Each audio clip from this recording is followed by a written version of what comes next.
to D.C. on a topic that I can tell you, as a CEO and CFO of my company for 37 years, there was nothing more challenging in states that have great business climates than to actually get the jobs matched up that are high demand, high wage, with the skill sets that we need.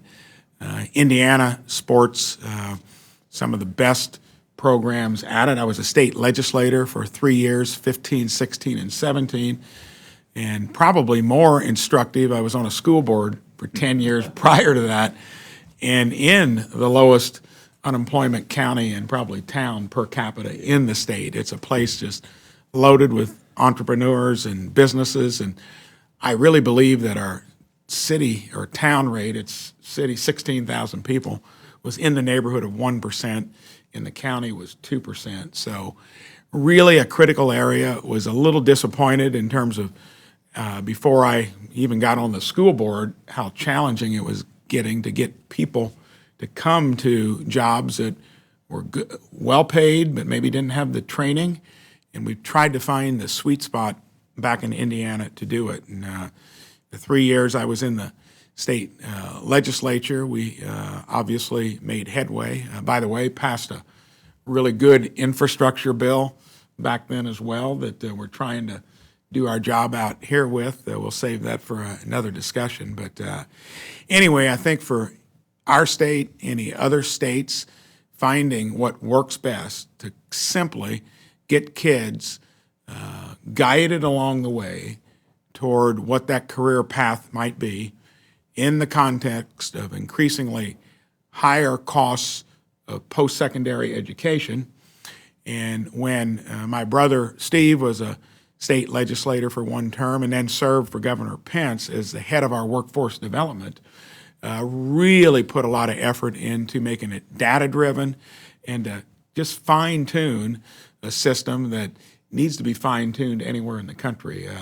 We're the biggest manufacturing state per capita, even though Ron Johnson from Wisconsin argues with me now and then, but I think we currently are, so it's even more pertinent to us. So here in Indiana, we've got something called the Workforce Ready Grants, and we've got our governor and PJ here to elaborate on that, giving you a little background of how we got to this point beyond what I just described is the fact that high school, we have across the country 22 million working age adults that have less than a high school education, believe it or not. And if you're not there, you can't even do what I think is most critical, and that's probably energizing our secondary education to give those skill sets so that regardless of your pathway, whether it's to a 4-year degree or what we're focused on here today, it prepares you better. So happy to have two that are on the leading edge.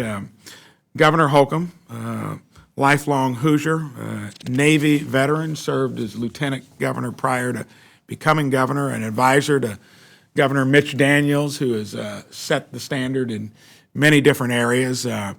Actually has frozen tuition at Purdue University for 9 years, and that's an accomplishment that I wondered in the third year when I interviewed him.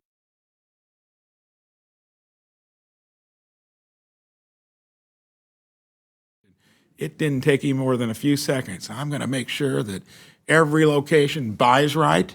We're not going to misspend any dollar that we shouldn't. I'm going to tackle fringe benefits.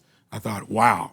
I did that back in '08 and nearly had a riot when I wanted to reform health care in a relatively small business of 300 employees then, now 1,200, but made it consumer-driven, found that transparency that is generally lacking because the industry doesn't give it to you.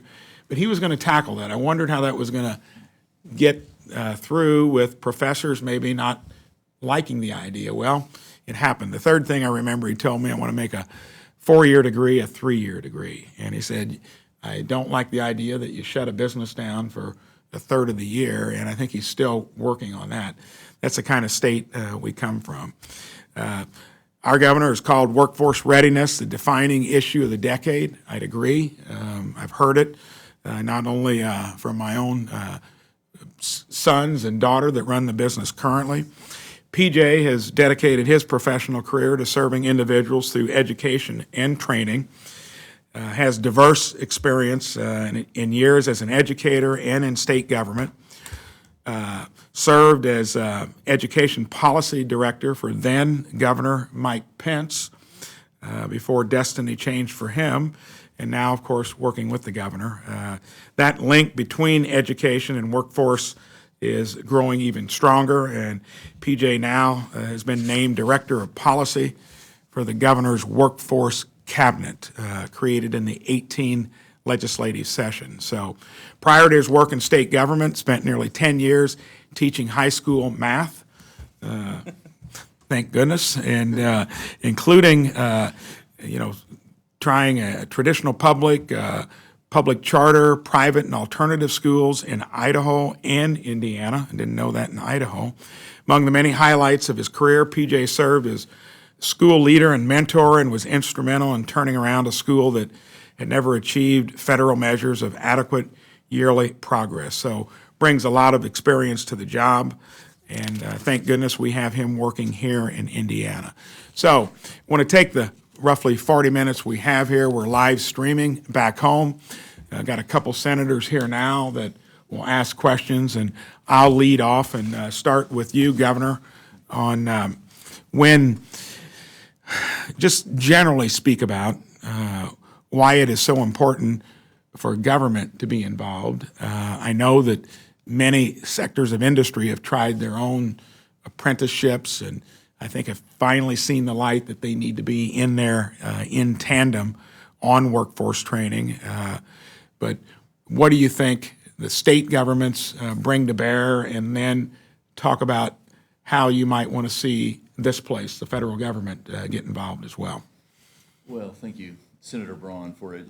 As you mentioned, I think it is still the defining issue of the decade, no matter probably what year you're in. I was reminded last night from home, I brought a copy of a front page newspaper from 1948. This is from Vincennes, one of your arch rivals from Jasper.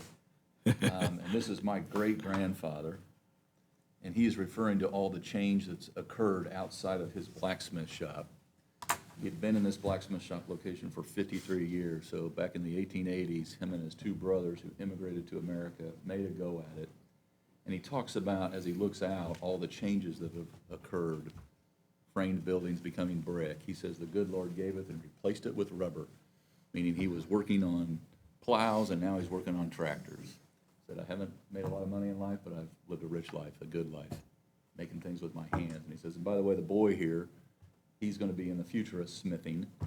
He's already making things with his hand. That was my father, the boy, the 7-year-old boy on a dirt floor who went on and retired from Rolls-Royce trying to make aircraft fly higher and faster his whole career, learning on a dirt floor in a blacksmith shop, always thinking about innovation.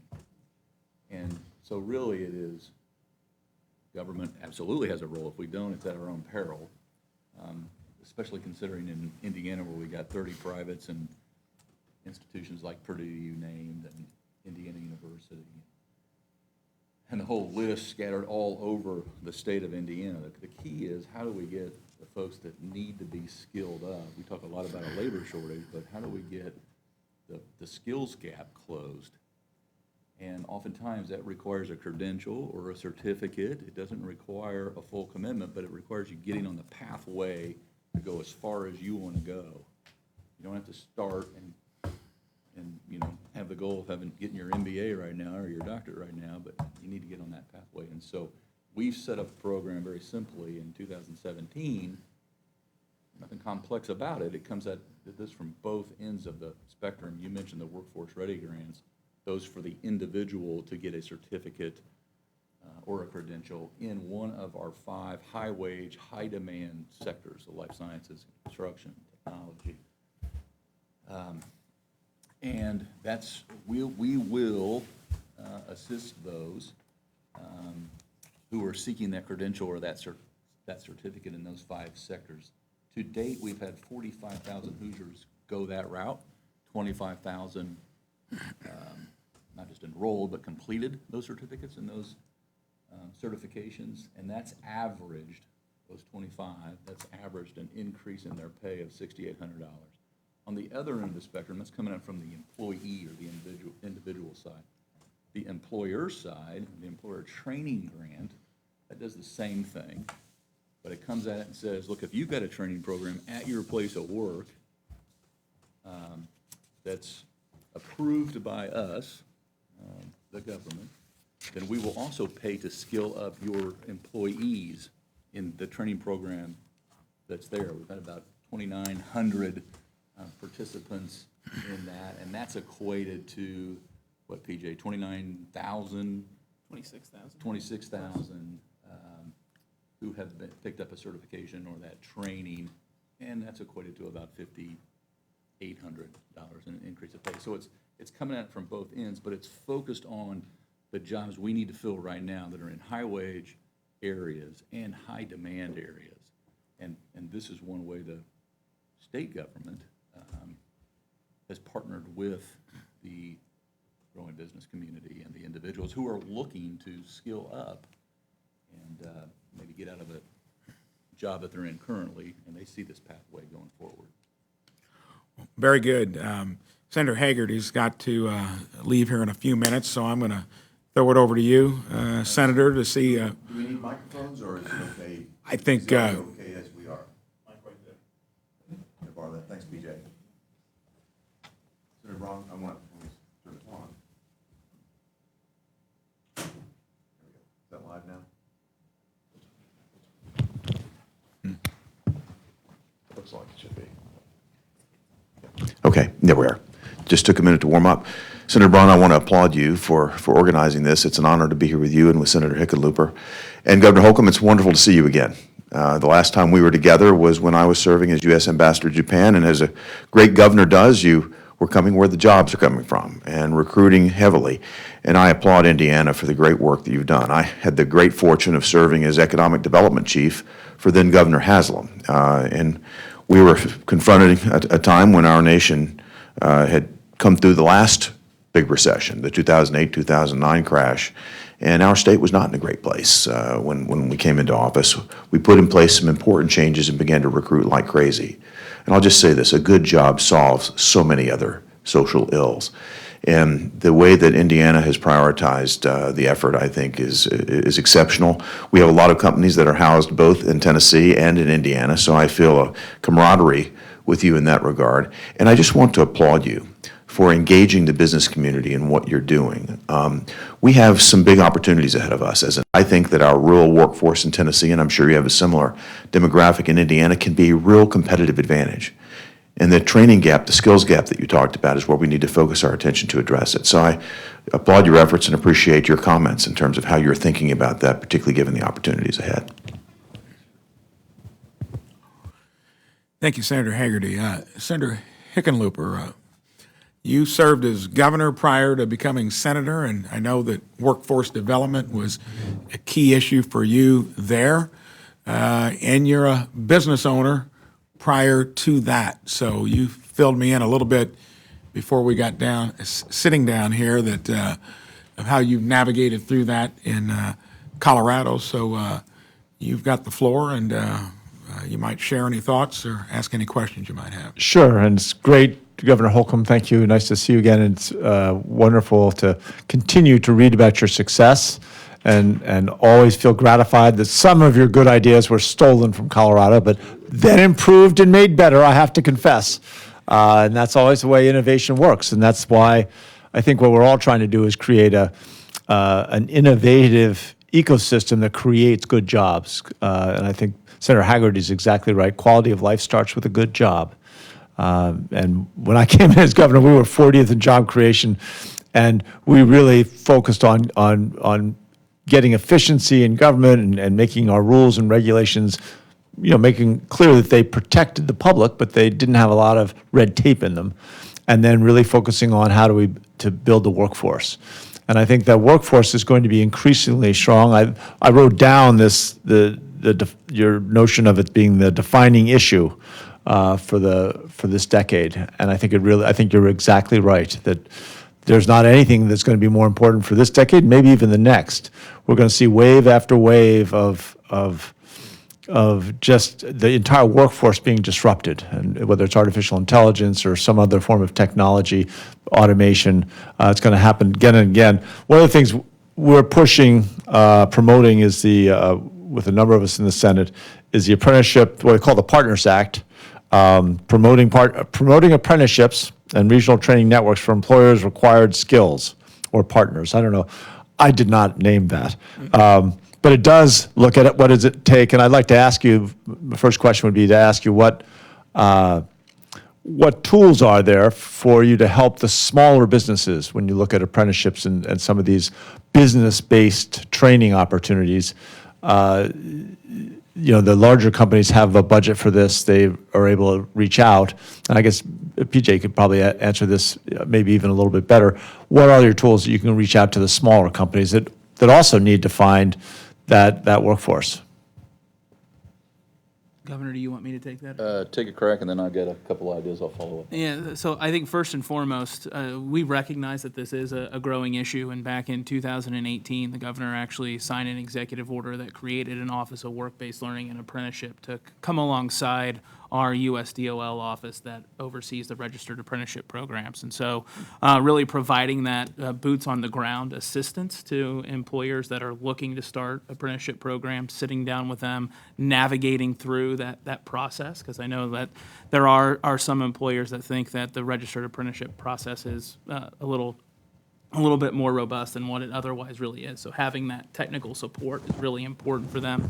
We're also partnering with our local workforce boards, as you're thinking about the Workforce Innovation Opportunity Act reauthorization, for them to become registered sponsors as well, and going through training for our workforce board so that there is somebody at a local level that they can talk to on the day in and day out operational aspects of creating apprenticeship programs. Yeah, and I would just say that a couple other components. One, we have a community college, Ivy Tech, one of the biggest single community colleges in the country, that provides coaching as well for any Hoosier that's seeking to get assistance. That's a key partner in all of this. I mentioned a couple sectors included in that. Obviously, as you mentioned, Senator, manufacturing being the number one per capita. We still are number one. And it is, you're right, it's an elbow. But advanced manufacturing, meaning, and everything is advanced now, whether it's AI or machine learning or quantum computing. And so those are the new jobs that are coming in, and even making it even more pressure out there to reskill, or they're all going to be left behind. And so when I think about the year that we had last year during a global pandemic, through our Indiana Economic Development Corporation, we had an all-time record high new job commitments come to our state, 31,300, just through the Indiana Economic Development Corporation. 5.6 billion in CapEx last year, and about an average wage of $29, $30 an hour, all those jobs. This year, we are running way ahead of where we were at this point last year. Last year, an all-time record. Last year, on June 12th, we were at about 12,000 new job commitments come through our IEDC. We're knocking on 18,000 right now. We were at 1.5 billion June 12th last year. We're at 3.5 billion CapEx right now, and we're still hovering around that 30. So I mentioned that not just for a plug for Indiana or advertisement, but this is the pressure that's happening right now, and the help that we need is how can we, state, federal partnership, whether it's Pell Grant reform, how do we get more certifications into the hands and credentials into the hands of people who are looking to skill up and eliminate the bureaucracy and come at it from the individual, the employee, and the employer, so that how can we do this together? And we'll meet the market demands in a very efficient way. Interesting. I think that ability to make it,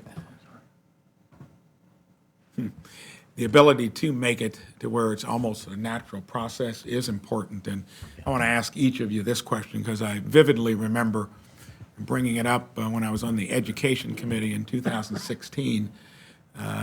Chairman Baining, and Commissioner Lubbers was there, and I probably was a little too passionate about the subject matter. But it was, again, getting the buy-in from the grassroots part of education, and at the very top, the Department of Education and the Commissioner of Higher Education. I was sensing, even in my own great public school system, in the very Catholic town that I grew up in, so good we could never get a Catholic high school going. Good work So, ethic. Yeah. good work ethic.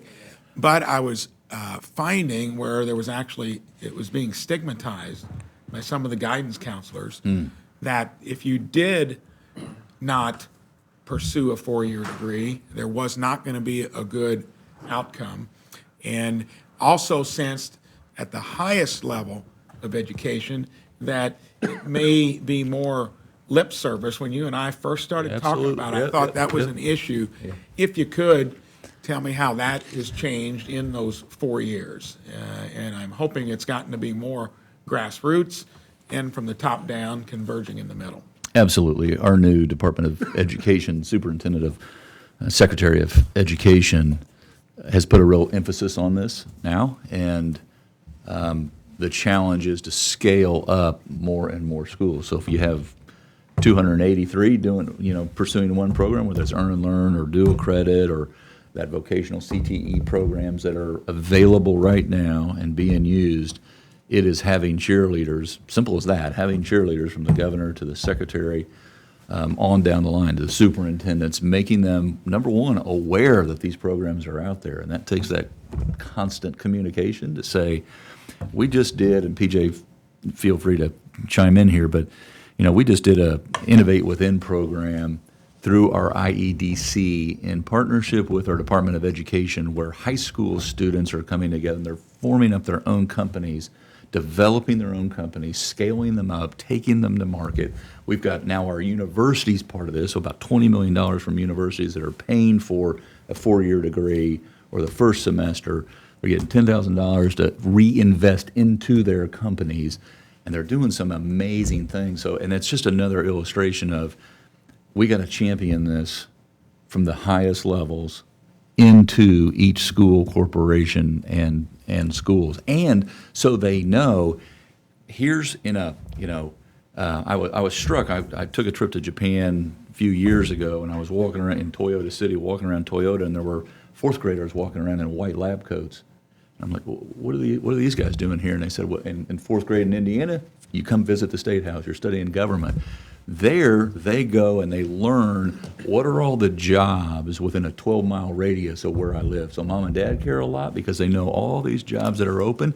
They were doing laser welding, fourth graders at Toyota. And they learn just how world-class these facilities are, hands-on training.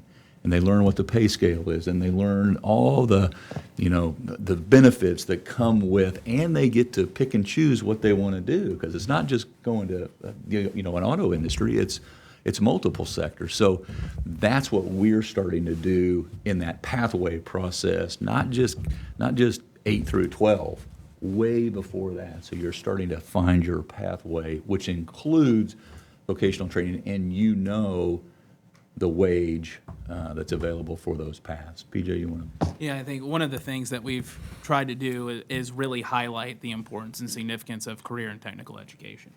In 2019, that moved underneath the governor's workforce cabinet, and since that point in time, really getting out there, communicating with schools and principals, counselors, the importance of CTE, what it can provide students.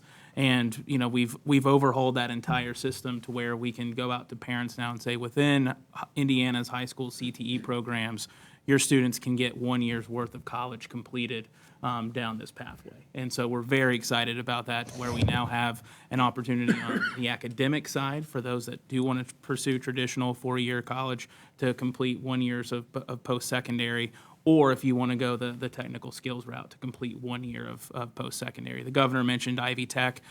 We would not have been able to do that without that partnership with Ivy Tech and Vincennes University to allow us to really backward map and design CTE around the programs that they have available.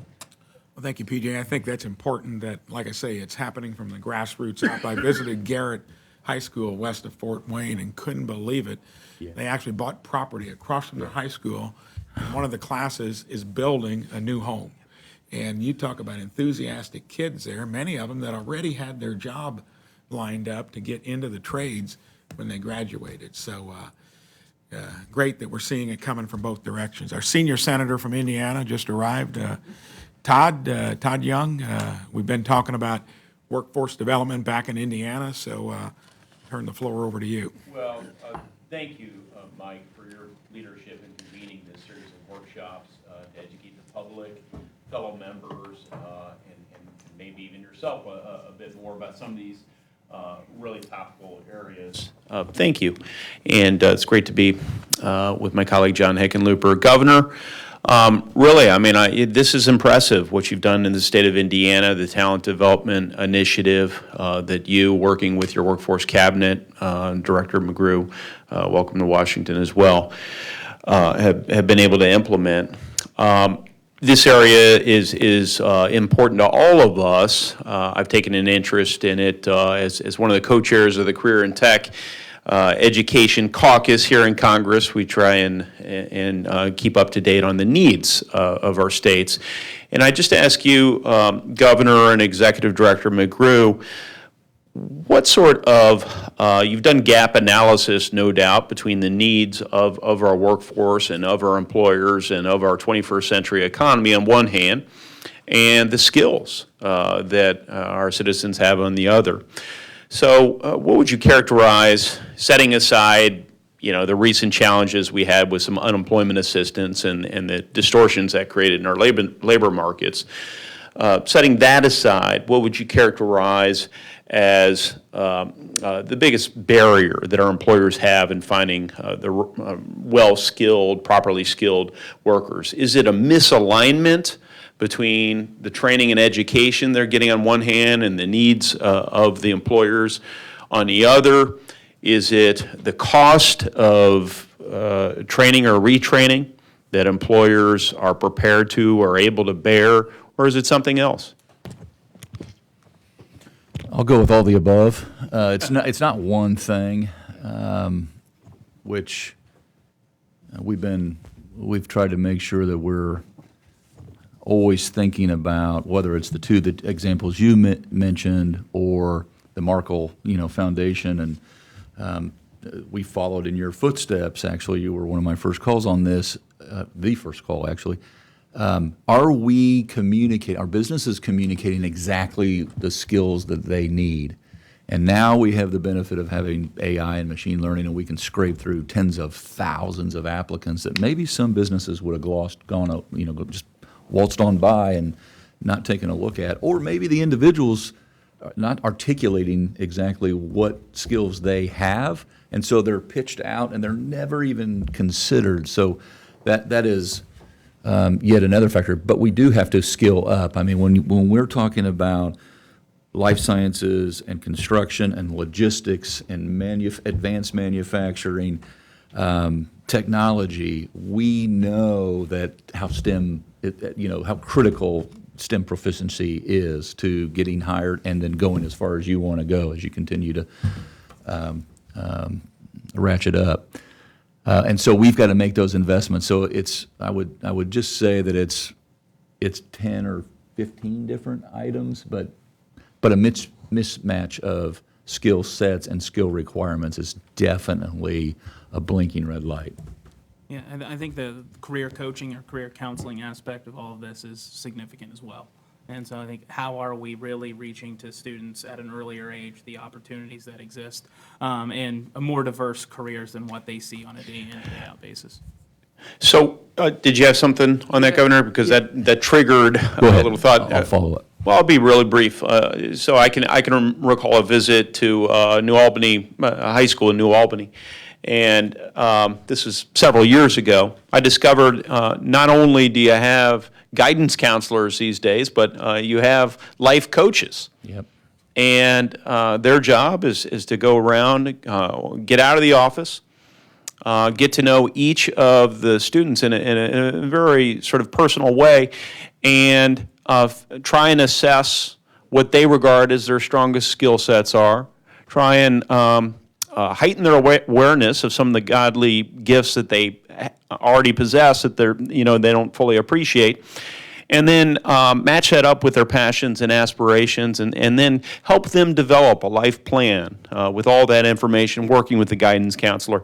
And they discovered an enormous increase in high school matriculation and then college attendance over a fairly short period just by implementing that one change. So this notion of having life coaches or whatever you might call them strikes me as pretty important at that formative age. Yeah. So I wanted to affirm something that you already knew, but humanize it. Governor, did you want to speak to that or something else? I was going to also just say it just underscores the importance of business being connected to the schools and to state government itself, Department of Workforce Development, et cetera, helping shape curriculum in different regions of our state. Chuck Srack, who runs Sweetwater Sound, you mentioned Garrett, so I'll stick with Fort Wayne. You got me thinking about Chuck. He has, I recently met with folks in Northeast Indiana and was talking to what are your needs, and some were saying I'm having trouble finding folks, and Chuck said, well, I started developing curriculum with different colleges around the state of Indiana, and I'm not having that issue right now. But now that's not to say he doesn't have other things on his mind, but the point is having that direct involvement. Another part of our employer training grant that was uber successful, and we used the support out of the Rapid Recovery. We dedicated a part of that to minority, to veteran, and women-owned businesses. And we saw a spike of about 300% as we were, again, back to the awareness and access. And once that awareness was connected, we saw it spike. And that's infectious in a good way. That word of mouth spreads fast. So it's feeding off itself right now, the success of the program. Senator Hickenlooper, do you have looks like you might be getting a call that you have other duties here in the Capitol. I think I'm getting the hook. Are you getting the hook? Okay. No, but I thought what Eric just, or Governor Holcomb, sorry, just said is illuminating in that sense that a small amount of investment in terms of making sure people have access and know what's there and kind of have a sense of familiarity with it. It's the same. It's on a parallel track with the additional guidance counselors and life coaches that Senator Young was talking about. I love the ability of us to get more of the women and people of color, more of those historically disenfranchised communities involved in really skilling up and taking, increasingly challenging jobs, higher paying jobs. That's going to give us the workforce, which otherwise we're just not going to have. And I think you guys are both speaking great. If you want to go on about that a little bit. I do want to thank Senator Braun for putting this on. Obviously, I'm a big fan of you guys. I like to think that Colorado's on the cutting edge of all these issues, but I am also going to be honest and recognize that you guys are doing great things, really, really great things, and admire. You got two senators that are both very focused on workforce and training, and some of it all in tech and some of it more around manufacturing, but in that whole arc, it's a pleasure to behold. Makes one optimistic. Anyway, if you want to add a little bit more about how do you broaden access and get more diversity in terms of your program. And Senator Braun, thank you for holding this once again. I regret I'm going to have to disengage on that moment of praise for the state of Indiana and my fellow leaders here. So thank you very much. Thanks for visiting, Governor. Thank you for coming. And before Senator Hickenlooper leaves, he is the chair of a subcommittee that's focused on this very issue, and I'm the ranking member. So we'll keep the topic in the highlight along the way. So, yeah, thank you. And I'll mention I met earlier today with Secretary of Commerce Gina Raimondo, and we talked about the Colorado example as well. Thanks. Thank you, Senator. Recalling back, hopefully my memory is serving me correctly, we had roughly about a $16 billion budget 4 or 5 years ago. Yeah. And I know that K through 12 was 50% or a little more. Still are. And higher ed was going to be maybe 12, 13%. And I think as a separate component in the state of Indiana, we had like 18 or 19 different programs that were being funded at just under $1 billion. 900 million comes to mind, give or take. So on trying to address the issues we are here. So that shows you how much significance we've placed on it. Is funding roughly the same, and do we have the number of programs, or is it consolidated over time?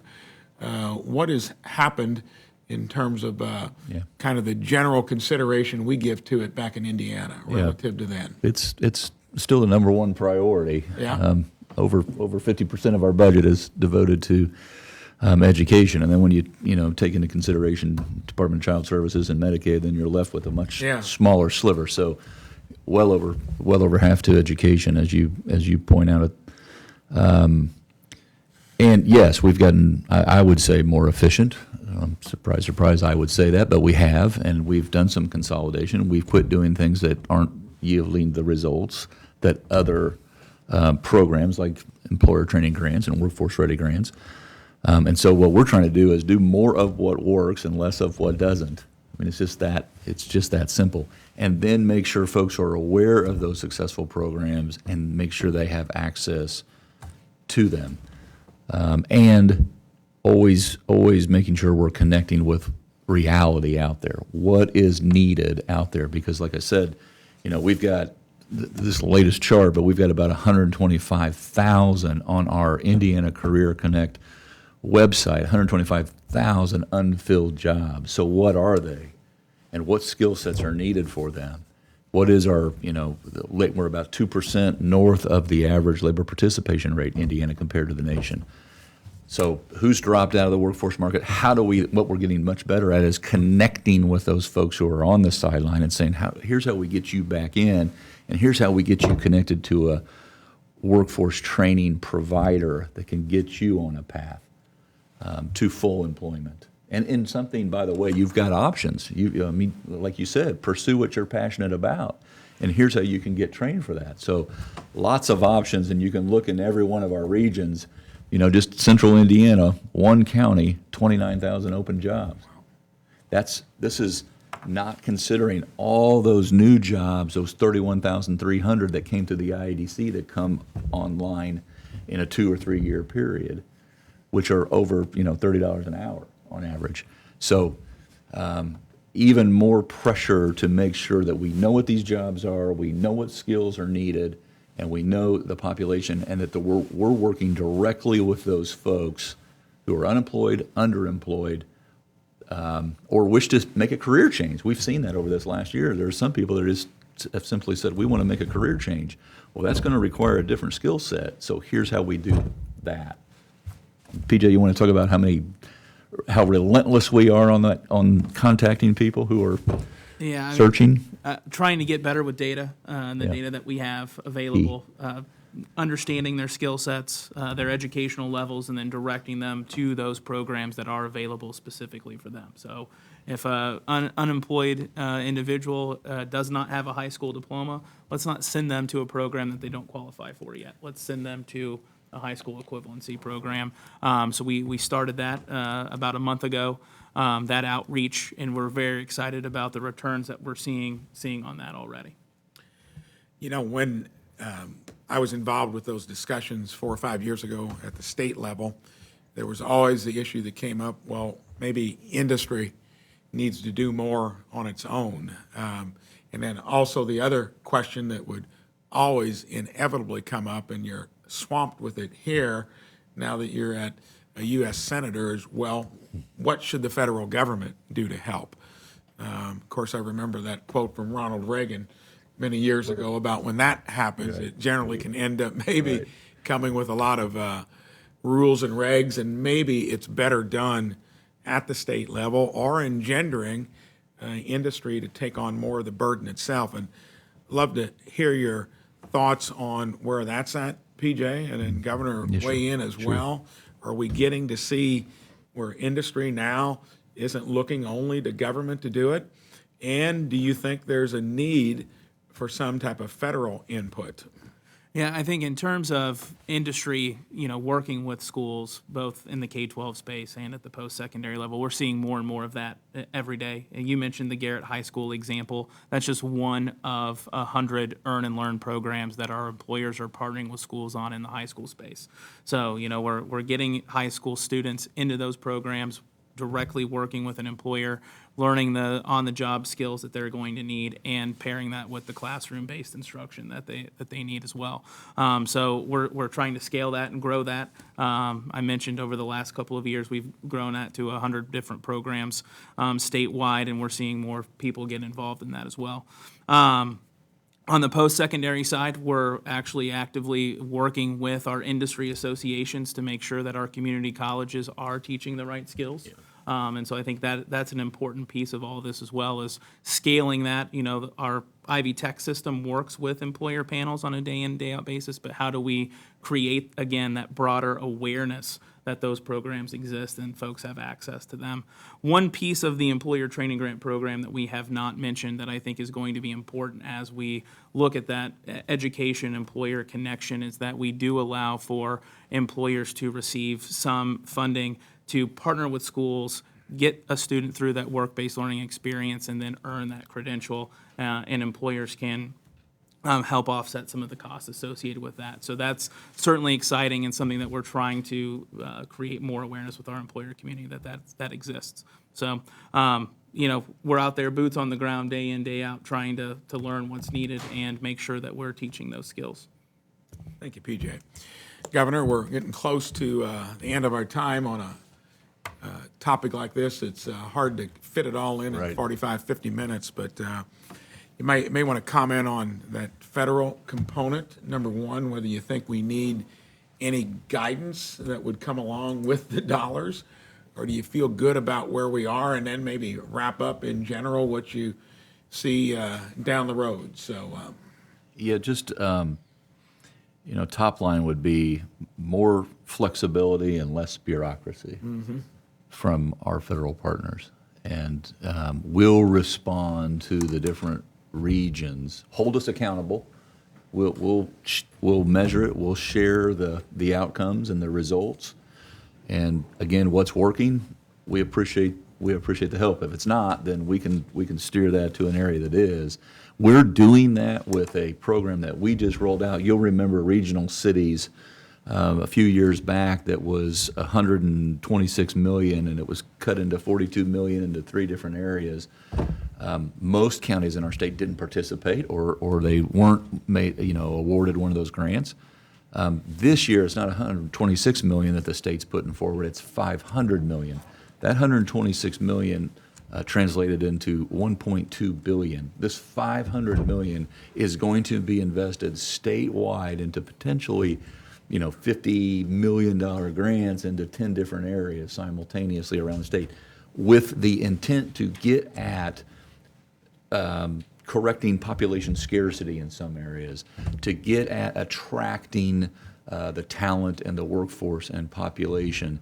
So many of these components will be built into this READY grant, or this READY initiative that we're rolling out right now, that will go into effect. And it will, this time more than the last, be scoring very favorably programs that are getting at skilling up the workforce in different regions. So pretty excited about where that's going to lead to. well, very good.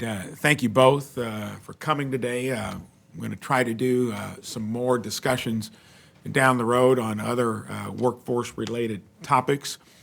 You got that broad issue of rural broadband infrastructure, and we're talking about that currently. And for a state like ours, that where agriculture and the rural part of the state is really a big part of our state, that's another closely intertwined issue to have good jobs that match up high demand and high wages with the proper training, and then to have the basic infrastructure to make it work across your state. So, and it's always a pleasure being from a place like Indiana, when you get to a place like Washington, D.C., to draw upon that practical take the bull by the horns approach that we do back home, and it's always interesting to talk about it, and we'll do more of it. Thank you so much. Senator. Thank you, Senator.